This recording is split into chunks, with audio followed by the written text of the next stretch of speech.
Welcome back. Let's get a market conversation going. Maneesh Dangi from Macro Mosaic Investing and Research is with us now. Maneesh, morning. This is Reema here. From the last time we spoke, the big event that's played out is the budget and its focus on fiscal consolidation. How does that change the investing game in India on the macro front? I mean, purely from a fiscal standpoint, Reema, India is in a, or rather the Indian fiscal policy, I would say, is in a strong grip of supply side wallas now. So, we've sort of pivoted from like early 2009's 10s and the, let's say, Manmohan era, the second UPA to government to now, which is like government simply does not try to stimulate consumption growth. And even when, private consumption is sputtering right now, the fiscal policies is actually getting much tighter. And that sort of aligns with the general view that it's a bond times even in India right now. It's very, very likely that a lot of disinflation will play out in India over next 12 to 18 months, and that would sort of pave way for significantly lower yields even in India. Maneesh, hi.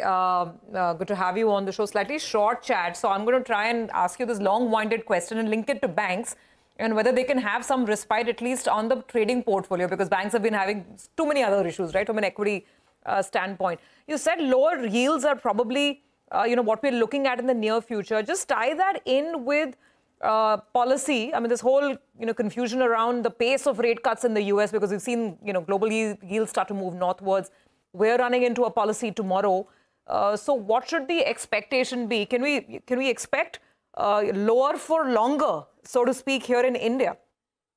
So in US, very quickly, I think what matters is the terminal rate. And, I sort of stand by the general view that eventually you will have US Fed rate sort of go back to sort of at 2% or below in next 1 to 2 years, or 2 to 2.5 years, let's say. You will still have 5.5 odd rate cuts in US over next 12 months, and thereafter many more.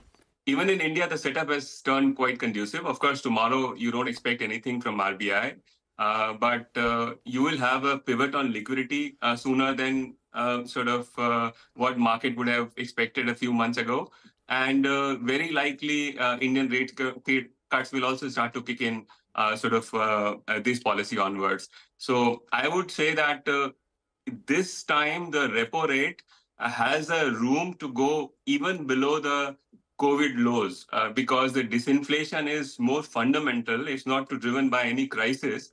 And the real rates in India are sort of pretty high, that there is a sort of plenty of legroom for RBI to ease both liquidity and eventually repo rates. So Maneesh, when will that liquidity pivot take place? And do you want to put a timeline and the number of rate cuts we could see from the RBI? And just to refresh your memory, what was the COVID low? So, I mean, in terms of repo rates, I would say that if India is sort of going to align with 4-ish inflation over next to 1 to 2 years, then in the cyclical lows, when the economy is in a little bit of slowdown, it is likely that you get to about 50 to 100 basis point real rate. So I won't be surprised at some point in time over next, let's say 2.5 years, you don't get to 5% repo rate, which is sort of significantly below where COVID lows were. And, which would be still sort of, there will be a lot of room between Fed rate and US. So to that extent, it won't be bad for currency as well. So that's how I think, RBI would move on repo. On the liquidity side, it's going to be much earlier because banks are reeling under tremendous pressure right now. There's far too much of stress, especially in the smaller banks now on liquidity, and they ought to do something about it. A CRR cut right away is difficult, but through VRRs and many other instruments, they will try and sort of, introduce some sort of form of non-durable liquidity, but eventually OMOs and FI flows will help. Okay, so just to, wrap the conversation, Maneesh, maybe some measures on liquidity and perhaps rate cuts later through the year. Now I'm coming, marrying this with the equity side of things, because for banks, it's been all about chasing deposits and this whole sort of debate about margins coming under pressure. How do you think the narrative and the debate may change, given that we'll probably start moving into a lower rate and slightly more comfortable liquidity regime, as you point out?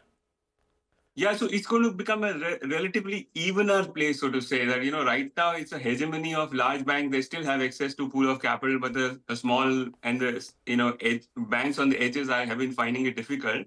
If the systemic liquidity improve, of course, it becomes generally good. Right now, it's a very bad time for non-banking financial firms.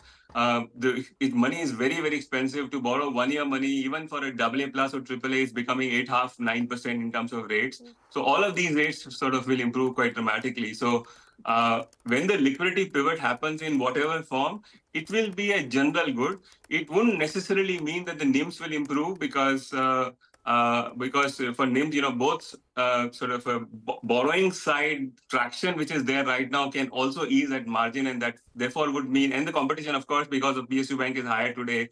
So NIMs would actually over next 12 months will continue to drop. But in general, the relatively sort of small banks are going to benefit, or the NBFCs are going to benefit if liquidity pivot were to happen.